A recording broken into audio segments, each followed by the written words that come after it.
So, Arab Talk po mga kapatid, at tayo po ay magpapatuloy sa ating pong pag-aaral dito po sa chapter 11 ng second Samuel. At tinitignan po natin yung isa sa mga downfall na naman nitong si King David. At napakarami pong mga lessons yung makukuha po natin dito, na kung saan ay makikita po natin kung ano po ba yung mga nag-contribute sa pag-fall nitong si David, no? Siya ay isang, kung i-describe po natin, siya po ay isang nilalang, 'di ba? Isang tao na may pagmamahal, pagmamalasakit, 'di ba, sa Panginoon. Nakita po natin yung kanya pong desire, 'di ba, na may pagpatayo ng tahanan ang Diyos.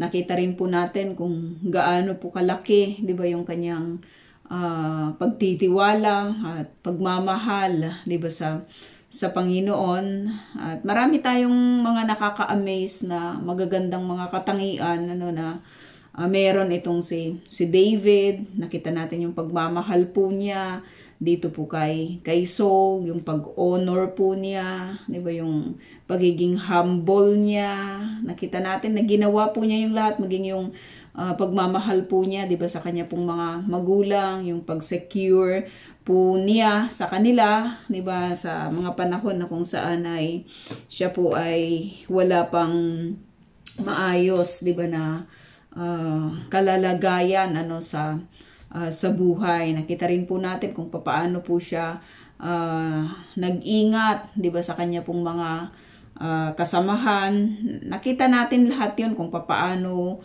niya i-deliver yung mercy, 'di ba, yung mga justices kinaharap po niya sa buhay po na meron siya. Pero dito po sa chapter 11, we will see again another phase, 'di ba, nitong si David. At maaring yung ganito pong klase po ng struggle ay maaring kinakaharap din po natin. Iba lang po yung iba lang po yung mukha po niya, pero mapapag-aralan po natin dito po sa buhay po ni David kung ano ba yung mga magko-contribute, ano ba yung mga nagko-contribute sa atin pong pagbagsak bilang isang mananampalataya, o bilang isang tao, 'di ba, na pinili po ng Diyos for His purpose. At dito po sa verse 1, makikita po natin, nabanggit po dito, 'di ba, na may mga labanan, may labanan na nangyayari, at alam po natin yung reason kung bakit may ganito pong paghaharap, 'di ba, sa bawat panig, sapagkat nakita natin na yung intention po ni David ng kapayapaan, intention ni David ng maayos sana nasamahan dito po sa isa sa mga nabanggit po niya, 'di ba, na matalik po niyang kaibigan, yung ama po nito nitong si Hanun, ang anak niyang si Hanun, sabi dito yung mga Ammonites. Pero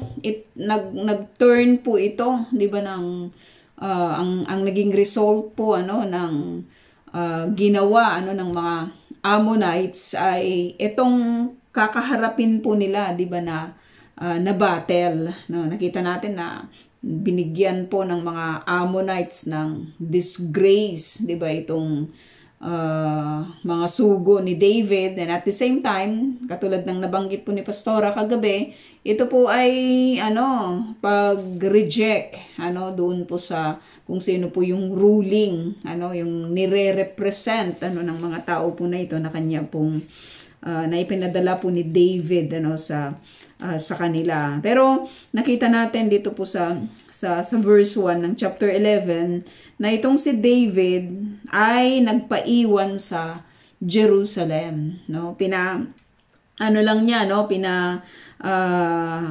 Pinalabas niya yung buong hukbo ng Israel at na-point po niya itong si Joab at ang iba pang mga pinuno para po doon po sa kanila pong paghaharap sa mga Ammonites. At alam po natin na bilang isang hari, he needs to be there. O maaring sabihin naman natin kasi may katandaan na itong si David. Maaring sa mga panahon po na yon ay meron siyang dinaramdam or whatsoever, masakit yung ulo niya, di ba? Maraming mga ganun na mga mananampalataya na konting sakit-sakit lang, di ba? Masakit yung ulo, masakit yung paa, masakit yung kamay, hindi na po sila dadalo, di ba, sa mga pagtitipon para po sa kapurihan ng Panginoon. So maaring whatever be the reason nitong si David kung bakit po siya nagpaiwan sa Jerusalem, ito po ay makikita po natin that God appointed him to be the leader, 'di ba? To be the leader of Israel. Kahit sabihin natin na may katandaan na siya, he needs to be there. He is the leader, He is the leader ng Israel. Siya, sa kanya manggagaling, 'di ba, yung lahat ng commands. Hindi naman katulad sa kapanahunan natin ngayon, 'di ba, na modernized na po yung lahat po ng bagay, 'di ba, sa labanan na nangyayari between sa dito sa mga nasa palibot po ng Israel. Ang command center ay nasa isang lugar na kung saan ay nandun po yung lahat ng mga desisyon kung ano po yung mga gagawin sa field. Sa kapanahunan na yon, wala namang ganon, 'di ba mga kapatid? Wala namang internet, wala namang telephone. May mga messenger po sila, pero yung mga messenger po na ito ay mga tao, 'di ba, na kailangan pang maglakbay ng ilang araw para makarating yung mensahe, 'di ba, sa dapat po nilang pagdalhan, 'di ba, ng message. So, ganun po katindi po yung sitwasyon. He needs to be there with his leaders. Kasama po ng kanya pong mga pinuno sa kung ano po yung mangyayari at ano po yung gagawin po nila, 'di ba, sa labanan. So, isa sa mga downfall na makita po natin dito po sa buhay po nitong si David. Ito yung isa sa mga nag-contribute sa kanya pong fall or doon po sa kanya pong pagbagsak ay yung failure niya na gawin, 'di ba? Or to make it short, neglect of duty. Negligence, 'di ba, ng kanya pong duty. He needs to be there, pero mas prefer po niya na nagpaiwan na lang po sa Jerusalem. Merong neglect of duty. Meron siyang tinanggap na duty, meron siyang tinanggap na responsibility to lead the people sa Israel, na katulad ng lagi po niyang ginagawa, pero dito makikita po natin na hindi po niya yon ginawa. Hindi po niya yon ginampanan. Ipinagkatiwala po niya yung lahat ng mga desisyon na gagawin doon po sa field, dito po kay Joab, at sa mga iba pang mga pinuno, 'di ba, sa field. Siya po yung leader. Siya po yung in-appoint, 'di ba, ng Panginoon. Pero makita po natin that there is neglect, 'di ba, sa duty na ito, Sa duty na tinanggap po niya sa Panginoon. Ang Lord po yung pumili sa kanya. Ang Lord yung nagbigay sa kanya ng responsibility po na ito. Pero makita natin na nagkaroon po siya ng failure, 'di ba, sa area po na ito. So isa sa mga warning sa bawat isa po sa atin na kaya nga ako lagi kong sinasabi, 'di ba mga kapatid, na huwag mong i-neglect yung duty mo. Karamihan sa mga nakaraan na mga sitwasyon sa buhay po ng iglesia na kinabibilangan po natin. May mga instances na may assignment doon sa loob ng church, 'di ba? Pero mas prefer po nila yung other po nilang mga lakad, or yung other po nilang mga invitation. At may mga nagsasabi naman na wala naman akong part ngayon, wala naman akong assignment, kaya po pwede akong pumunta sa kung saan may invitation sa akin. Pero ang duty mo is to be there to worship the Lord, kahit hindi ka man tatayo or hindi ka man binigyan, 'di ba, ng pagkakataon sa linggo na 'yon or sa Sabado po na 'yon, but it is your duty to be there, Ang commitment po ay sa Panginoon at hindi sa kung ano paman, yung neglect of duty. Isa yan sa mga warning sign kung papaano po mag-fall, kung ito ay isa sa mga sign na magko-contribute sa pagbagsak ng isang mananampalataya. Kasi, alam mo yun, it is a responsibility that we receive, diba, from the Lord, and neglecting to do it, neglecting to perform, diba, yung mga tinanggap po natin na responsibility. It's not just a sin, diba, sa atin, 'di ba, sa iglesia, kundi higit lalo doon sa nag-appoint, 'di ba, sa bawat isa po sa atin. So isa sa mga downfall na warning sign dito po kay David ay yung nagpaiwan po siya sa Jerusalem, neglect of duty, yung kanya pong ginawa. So the next time na may mga reasons tayo, kasi may bisita kami, kasi may mga ganyan kami, that is a sign, 'di ba, ng ating pagbagsak sa hinaharap kapag hindi po tayo nag-ingat, 'di ba, at ipatuwid ito, 'di ba, sa Panginoon.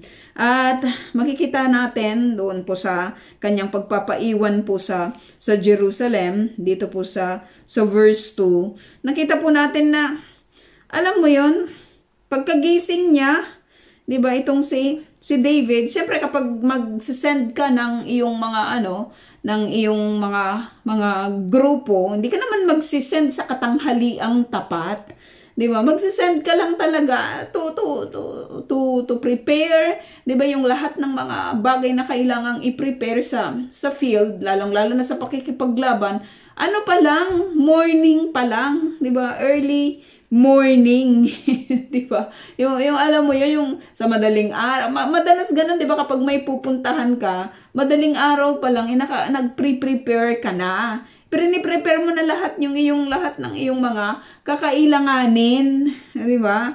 Pero makikita po natin dito na hapon na nung magising itong si David, Talagang minsan inaatake lang talaga kahit ang mga lingkod ng Diyos, 'di ba, ng katamaran. Minsan alam mo na, napakaluwang mo ng Monday to Friday, 'di ba? Pero Sabado ka pa talaga gumawa ng lahat ng iyong gagawin, 'di ba? Nagpakapagod ka pa talaga sa lahat, Tapos pagdating sa church, 'di ba? Makikita mo na talagang may mga instances, 'di ba, na may mga katamaran, 'di ba? Lalong-lalo na sa gawa, 'di ba, sa mga tungkulin na iniaatang, 'di ba, ibinigay, 'di ba, ng Panginoon. Hapon na pagkagising ni David, 'di ba, talagang kampante siya doon sa Jerusalem. At makikita po natin na kung may sakit siya, bakit nagawa pa niya, 'di ba, na umakyat siya sa bubungan ng palasyo at naglakad-lakad, idleness, walang magawa, 'di ba? Alam mo 'yon, wala, supposed to be he is in that battle, Diba? Supposed to be nandun po siya. Kahit hindi naman siya yung makikipaglaban, nandun siya, diba, na nag-strategize, magaling po siya sa ganyan, sa battle. Pero wala, nagpapakampa-kampante lang siya, idle, diba, yung buo po niyang umaga, yung buo po niyang hapon, diba? Nakikita natin, alam mo yon, yung isa sa mga warning sign dito po sa atin ngayon, dito sa atin pong binabasa, ay yung failure natin minsan to conquer, di ba, yung idleness. Hindi nagawa ni David yon, di ba, yung laziness, hindi niya na-conquer. Talagang bigat na bigat yung kanyang katawan, naglakad-lakad na lang siya kasi na-boring na siya sa kapapahinga, siguro hapon na nung magising siya, tapos wala siyang ibang gagawin, di ba, sa mga panahon na yon. O maaring gusto naman niyang magpahangin, di ba, mag-enjoy naman, pero he was not supposed to do that. Isa siyang leader, kapatid. Isa siyang leader, di ba, na itinayo ng Panginoon. Pero hindi po niya pinili na sumama, di ba, doon po sa labanan. At in our idleness, minsan, in doing the things, di ba, ng Panginoon, madalas doon po pumapasok yung temptation. Madalas doon talaga doon sineset, di ba, yung mga yung mga buhay po natin, kung ano ba, di ba, yung atin pong gagawin. Or wala idle ka so anong gagawin mo? Idle, wala. Bakit ba siya idle? Kasi pinili niyang maging idle sa buhay niya. Minsan sasabihin may gawain ayaw umattend marami daw trabaho, di ba, may bisita kaya hindi nakadalo, di ba, o kaya maingay yung environment kaya hindi siya makapag-concentrate, and so many other things, di ba, na minsan isinasabi, di ba, ng mga tao, pero ang katotohanan po nun, ayaw lang talaga nila, di ba, gusto nila maging lazy, gusto nila maging idle pagdating po sa Panginoon, pagdating po sa gawain ng Panginoon. At nakita po natin na mula po dito po sa idleness na kanya pong ginawa, ay nakita natin yung isa pong failure dito nitong si David, na nag-fail siya na ma-realize yung danger, di ba, yung prolong na yung binabanggit po ni Pastora kagabi, yung prolong na look, di ba, doon po sa temptation. Kasi nakita niya itong bahay nila Bathsheba, mga kapatid, hindi ito kalayuan. Maaring malapit lang talaga sa kung saan ay kayang i-identify ng human eye kung gaano kaganda yung tao na ito, 'di ba? Kung gaano kagwapo, 'di ba, yung tao na ito. At ang ginawa po nitong si David, ipinagtanong niya kung sino 'yon. Ipinagtanong niya kung sino 'yon, 'di ba, yung babaeng 'yon na naliligo, na pinagtanong niya at sinabi nga, 'di ba, sa kanya, ito sana ay warning na kay David, 'di ba, yung sabi na ito daw po ay si Bathsheba, ipinakilala ito sa kanya, anak ito ni Eliam. Anak ito ni Eliam. At kung babasahin po natin, ititrace po natin itong pinanggalingan po nitong si Bathsheba. Itong si Eliam, isa ito sa mga faithful, 'di ba, na tagapayo nitong si si David. Isa ito sa makikita natin na talagang naglingkod din dito po kay David faithfully. At itong isa sa mga description dito po kay Bathsheba, ito sana ay warning na dito po kay David na siya po ay may asawa. At ang asawa po niya ay nagngangalang Urias o Uriah, no? Warning na sana ito kasi David may asawa na yung tao, 'di ba? Pero yung pagnanasa niya ay isa ito sa mga makikita po natin, mga kapatid, that those people na nag-i-indulge into adultery, it is not an accident. Hindi ito aksidente. Ito talaga ay pinanindigan nila. Ito talaga ay nagbigay sila ng prolonged look unto it. Ito talaga ay ginusto nila. Hindi totoo yung sinasabi nila na nagkataon lang talaga. Hindi totoo yung sinasabi nila na bigla na lang. Hindi ganoon. Talagang nag-invest sila ng panahon doon po sa kasalanan na yon. Nag-invest sila. Alam nila na yun ay isang temptation. Una sa lahat, alam nila may asawa na ito. Alam nila may asawa na siya. 'Di ba? Pero ito pa rin yung kanyang ginawa. Ito pa rin yung kanyang idinesisyon, 'di ba, na gawin itong si David. Kaya kung titignan natin, mga kapatid, yung anong tawag doon, yung failure na nakita po na itong si David ay isa siyang man of God, pero merong character itong si David na hindi niya napagtatagumpayan. Yun yung passion niya sa lust. Di ba, makita natin na David, ang dami mo ng asawa. Di ba? Magaganda naman yung mga asawa mo. Di ba, kung may lust ka naman, nandyan naman yung mga asawa mo eh. Malapit lang din naman sila. Pero bakit kailangan pa na itong lust na nararamdaman mo, ibigay mo sa isang tao na hindi naman siya malaya na.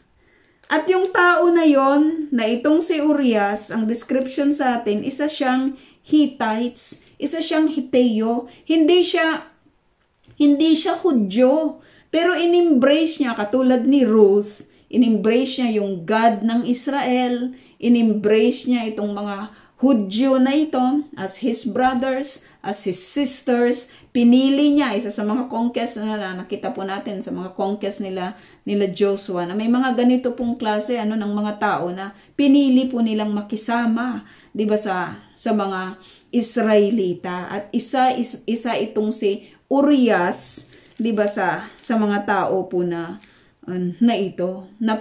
Makikita po natin yan as we go on kung ano po yung character nitong si Urias.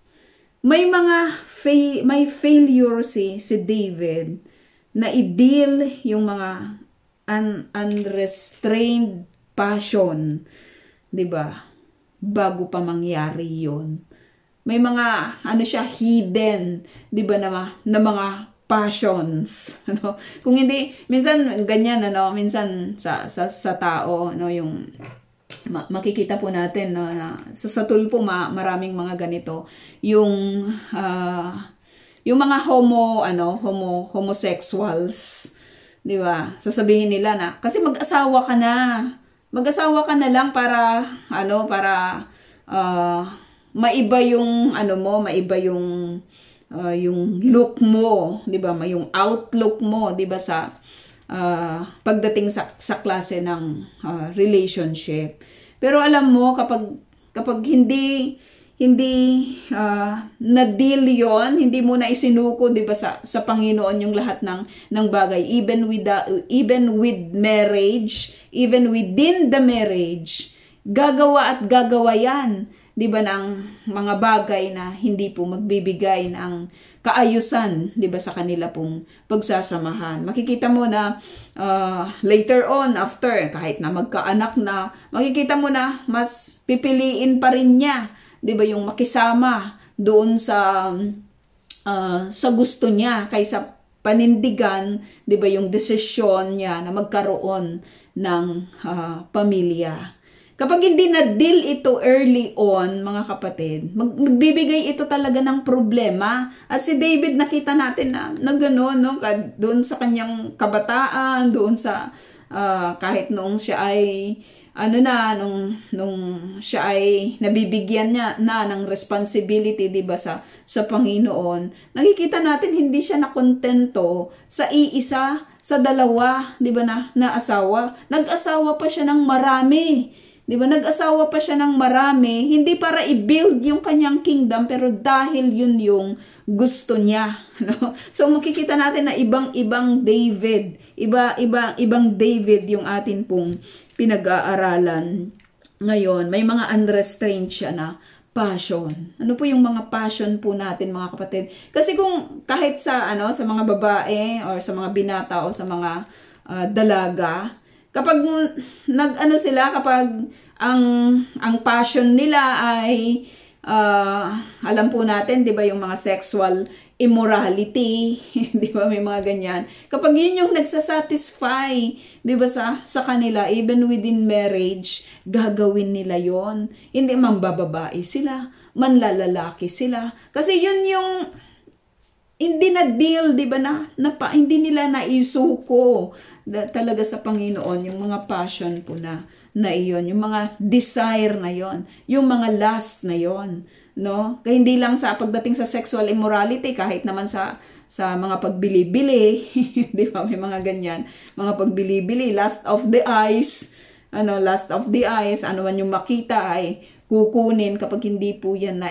surrender lang talaga sa Panginoon, kapag hindi yan na ipatuwid, 'di ba, sa Panginoon, magsisilbi yan na problema pagdating sa hinaharap, 'di ba, ng kanilang buhay. At si David, makikita natin na talagang grabe lang talaga yung resulta ng lahat ng kanya pong mga ginawa. At sabi dito sa verse 4, ipinakuha niya si Bathsheba na nooy katatapos lamang ng kanyang paglilinis ayon sa tuntunin para sa mga babaeng nireregla. So, ipipinpoint natin si David kasi si David, kasalanan niya, you cannot resist the king, no? Pero itong si Bathsheba, wala man lang resistance na nakita rin po natin, 'di ba, sa kanya. Hindi man lang isinulat sa atin through the inspiration, 'di ba, ng banal na espiritu na alam mo yun, si Bathsheba talaga nag-resist. Pero walang resistance, 'di ba, na nakita po natin. Instead, makikita po natin dito na grabe lang yung kanyang she is willing to undergo, 'di ba, yung mga Levitical, 'di ba, na mga duties pagdating po sa paglilinis, kasi sabi dito katatapos lamang ng kanyang katatapos lamang, 'di ba, ng kanyang paglilinis ayon sa tuntunin para sa mga babaeng nireregla. May problema din itong si Bathsheba, 'di ba, mga kapatid? Willing siya na sumunod sa ganitong tuntunin, pero yung pagsunod sa pagiging faithful naman sa kanyang asawa, hindi po niya nagawa. Hindi siya nakapag-resist doon po sa temptation din na ginawa nitong si David. O kahit sabihin man natin na dito makikita natin, isa sa mga sabi dito, sinipingan siya ni David. Hindi sinabi ng scripture sa atin, nagsiping sila. Diba? So maaring ginawa din talaga ni David yung lahat ng kanyang power para magawa niya, 'di ba, yung ganitong paglapastangan din dito po kay Bathsheba, At sabi dito, pinauwi pagkatapos. Pinauwi, sige, tapos na. Alam mo 'yun? Sige, one night stand.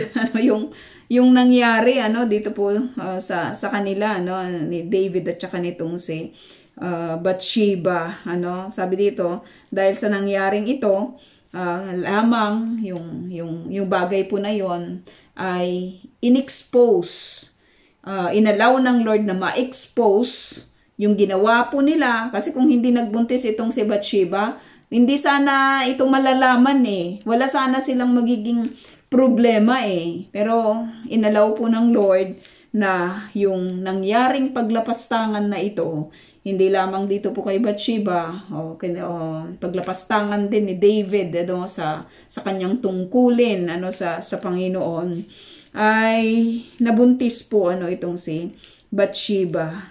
At syempre, sasabihin mo kasi ipinagbigay alam sa atin na katatapos lang ng kanyang paglilinis, 'di ba, sa kanyang anong tawag dito, yung ayon sa tuntunin para sa mga babaeng nireregla. So that means to say, hindi yung kanyang asawa, 'di ba, yung nakabuntis sa kanya. Wala yung kanyang asawa. Wala yung kanyang asawa. Yung mga tuntunin na ganito recorded 'yan, 'di ba, sa recorded 'yan pag yung sa mga Levitical, 'di ba, na mga rules, kasi meron silang siniset, 'di ba, na lugar na kung saan ay doon po sila maglilinis, 'di ba, ng kanila pong mga katawan o yung mga tuntunin na kanila pong sinusunod. So hindi si Urias, hindi si Uriah, 'di ba, yung kanya pong yung kanyang asawa, 'di ba, yung nakabuntis sa kanya. So ano ngayon yung gagawin? Ipinasabi ito kay David. Ano ngayon yung gagawin? Minsan ganyan, yung sakala mo, may tatago mo yung lahat ng mga ginagawa, 'di ba?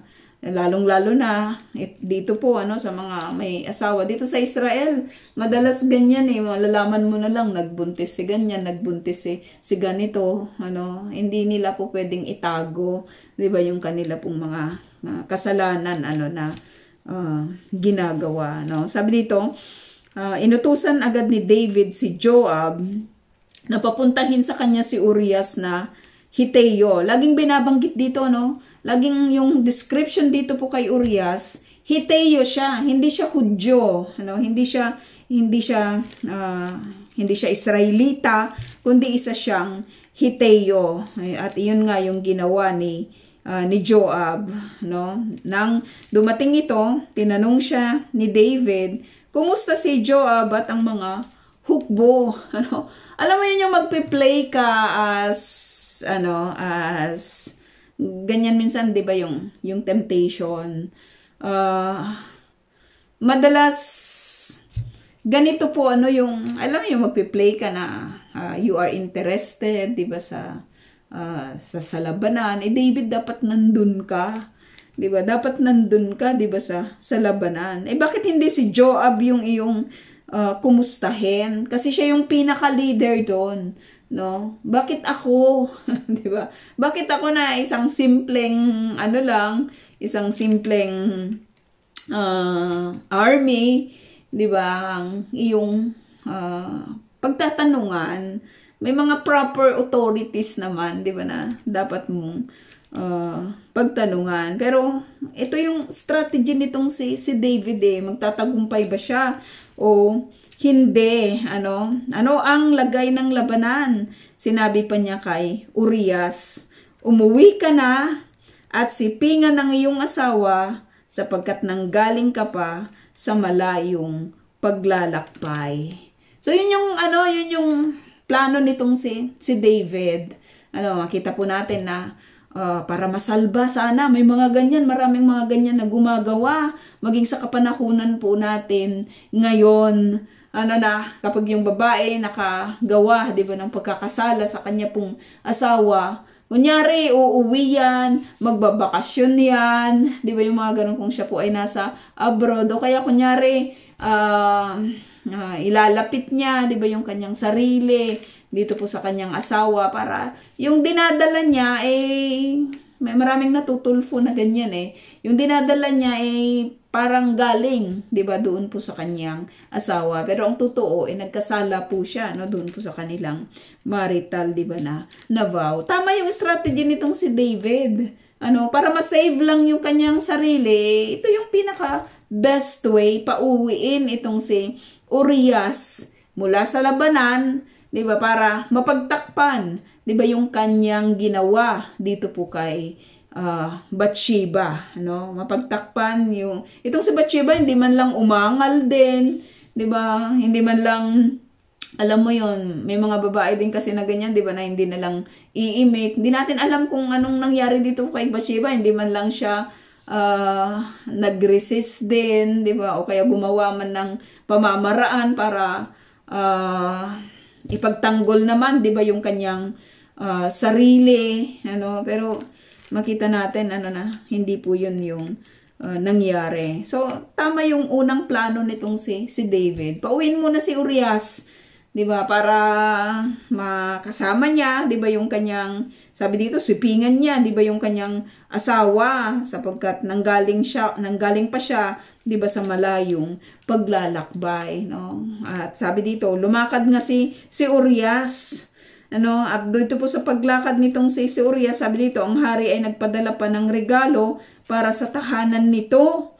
Nagpadala pa siya ng regalo, 'di ba, sa kung ikaw si Urias, magtataka ka lang talaga, bakit ganito yung treatment, 'di ba, ng hari, 'di ba, sa akin. Pero as we go on, makikita po natin na alam mo 'yon, kapag kapag gusto mong pagtakpan yung kasalanan mo, kailangan makita kang mabuti. 'Di ba? Kailangan makitang maayos, 'di ba, yung pakikisama, tapos may mga paregalo pa, 'di ba, na ginawa itong si David. Plinano niya ito nung pagsabi niya dito kay Joab na pauwiin itong si Urias, he has that already in mind. 'Di ba, na ganito yung kanyang gagawin, at maaring ito nga, 'di ba, ay makakabuti, 'di ba, sa kanya. Kasi buntis si Bathsheba Ito yung problema. Ngunit hindi pala ito nagtuloy sa kanila. Sa halip, doon siya natulog sa may tarangkahan ng palasyo kasama ng mga bantay. Alam mo yung ugali nitong si Urias, sampal lang talaga sa katauhan nitong si David. 'Di ba? Itong si Urias, nandun siya sa labanan, willing makipaglaban, 'di ba? Para po sa Israel, para doon po sa kanyang hari, 'di ba? Pero makita natin si David, pinili niya, 'di ba, na hindi sumama. Tapos itong si Urias ay hindi yung sexual desire, 'di ba, yung kanyang priority. Samantalang si David, yun yung inuna niya, maliban sa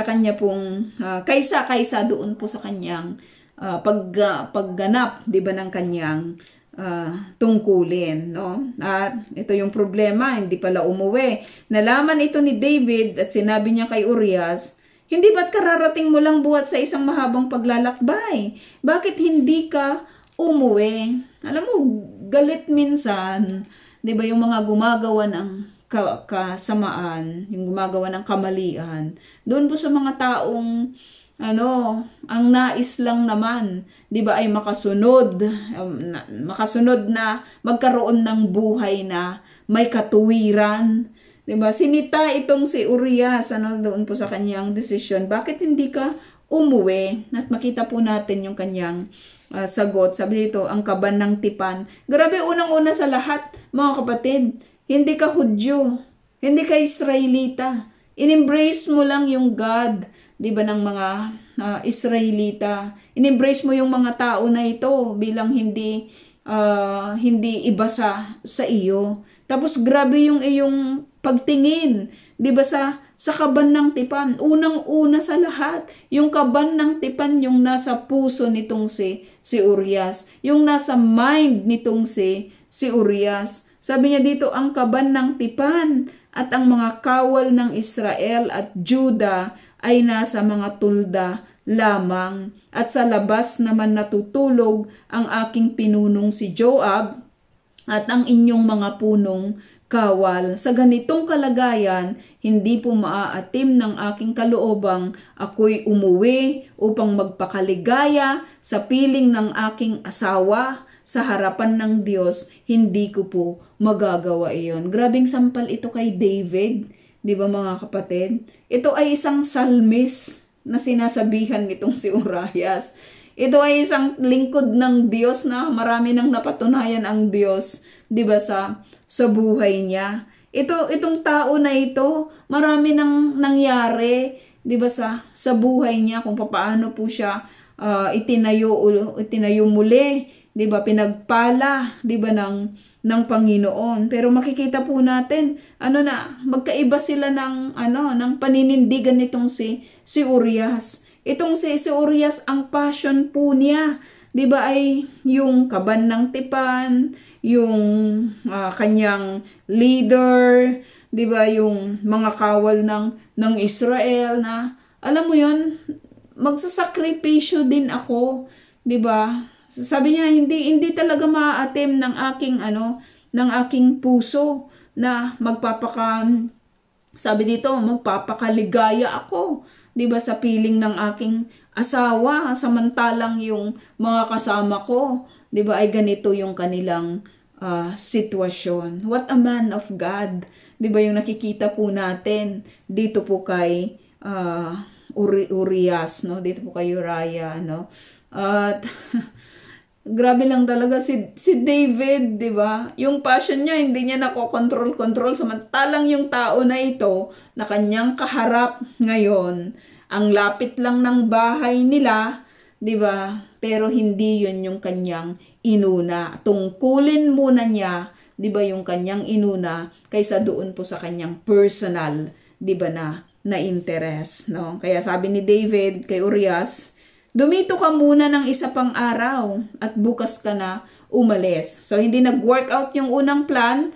Maaring dito sa pangalawa, maaring siguro pag medyo nagtagal ito, di ba, ng isang araw, mapipilitan din niyang umuwi, di ba, sa kanilang tahanan. Tapos pag nakita siya ng kanyang asawa, nakita niya yung kanyang asawa, syempre itong si Bathsheba may kasalanan din, di ba, sa kanyang asawa at gusto nilang pagtakpan, di ba, yung kanilang ginawa. Kaya yung delayance, 'di ba, ng pag-stay dito po ni Uriah, ni Urias ay ginawa ni David. Maaring dito, 'di ba, ay pupwede na, 'di ba, na makauwi itong si Uriah, kasi imposible naman, 'di ba, naglakbay ka ng malayo, maaring nagtagal ka na, 'di ba, doon sa, alam mo 'yun, naglakbay, ibig sabihin, hindi ito kalapitan, 'di ba, sa kanila. At ang una mo talagang gagawin ay mag-find, 'di ba, ng comfort sa inyong tahanan, 'di ba, sa piling, 'di ba, ng napakaganda mong asawa,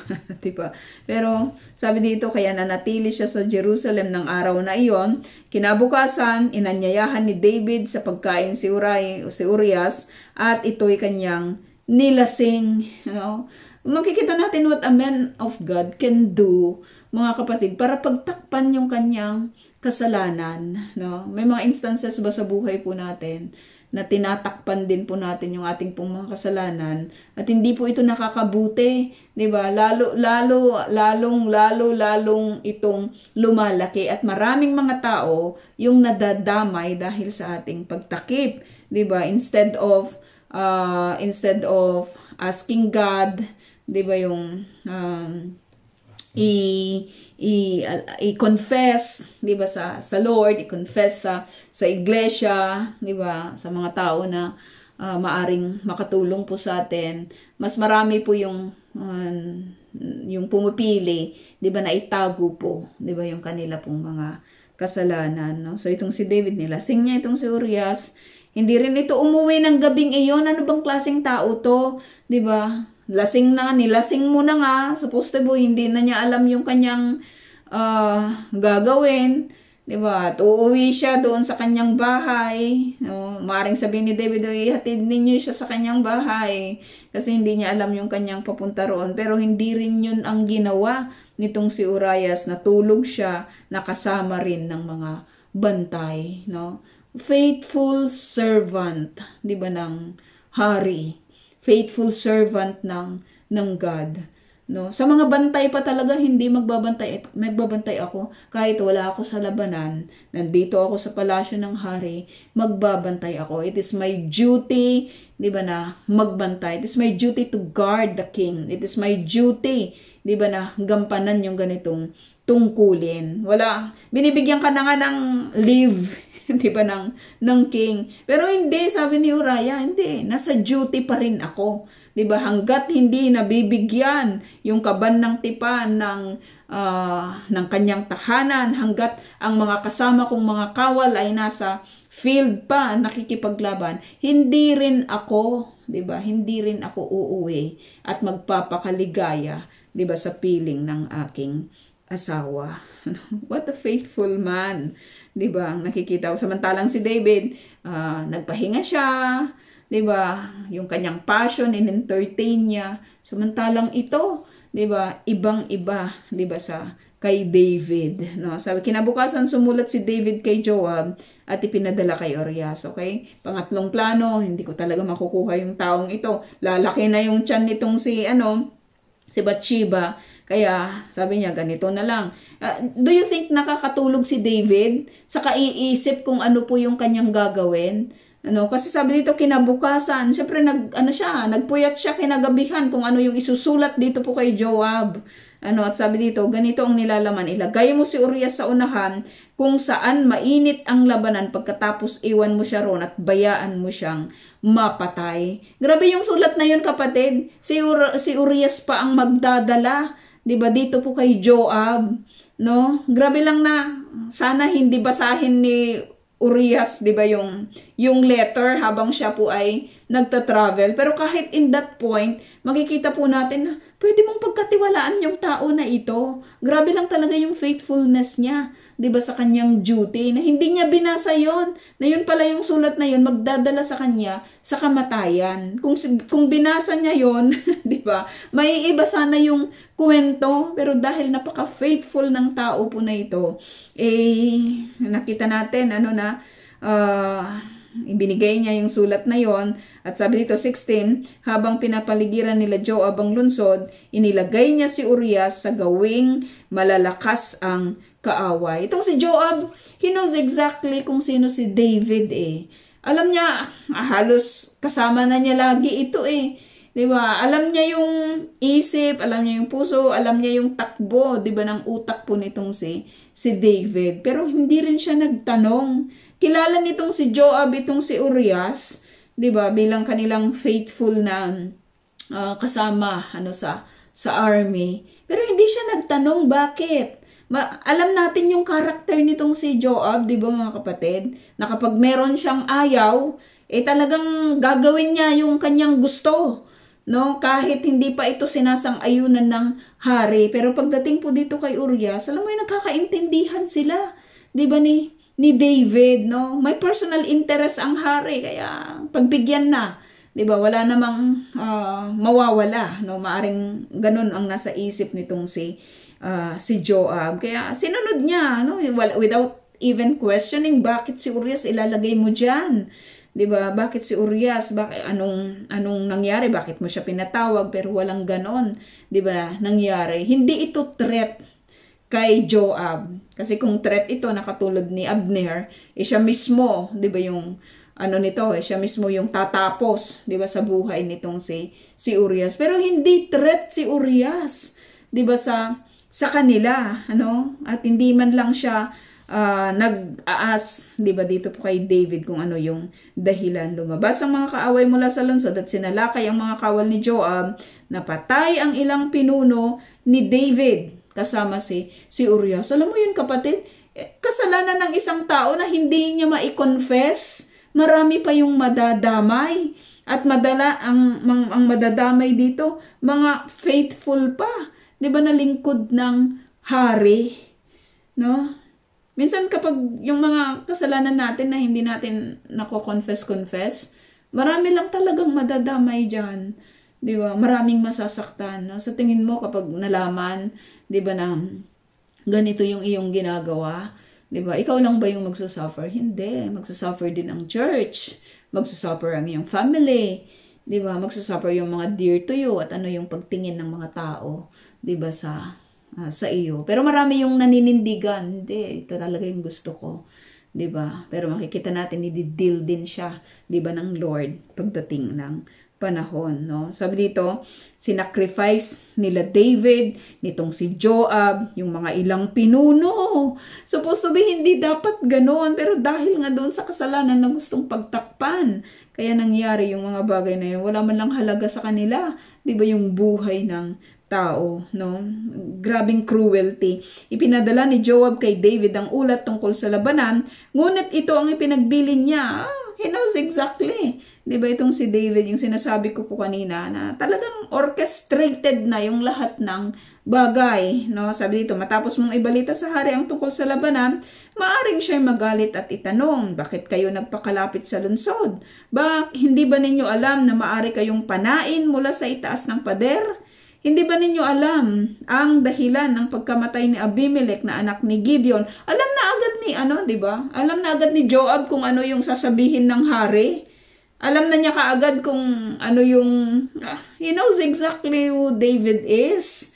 'Di ba? Matagal na silang magkasama. Pinagtakpan nga ni David itong si Joab sa lahat ng kanyang mga ginawa, 'di ba, na kasalanan. At ngayon, itong si Joab naman, yung conspiracy, di ba, ng sin. Itong si Joab naman, alam na niya yung punto ng dahilan ng lahat ng bagay, kasi matalino itong si Joab. Pero isa rin siya, di ba, sa mga kasangkapan, kung papaano po, di ba, itong si David nag-act, cruel, na may cruelty, di ba, sa buhay po ni Urias. No? Sabi niya dito, siya'y nabagsakan ng batong gilingan, at inihulog ng isang babae mula sa itaas ng pader sa Tebes.